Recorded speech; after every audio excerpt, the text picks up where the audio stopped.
Hello po. Gumagawa ko ngayon ng pansit na masyadong popular ngayon.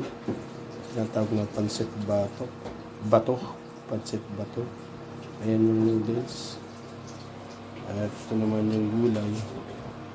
At ayan naman yung karne na may halong chorizo. Tapos lagyan natin ito para magkaroon ng flavor at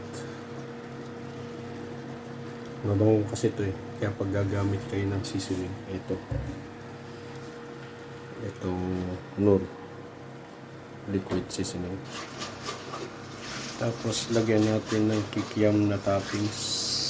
Yan ay yung pansit bato. Ang pinaka-toppings niya ay yung kikiam. Ayan na po yung pansit bato. Pero siguraduhin nyo para bago nyo i-toppings yung kikiam, kailangan nakaprito yung kikiam muna. Ayan na po ang resulta ng luto nating pansit bato for today. Sige po, salamat. Kain tayo.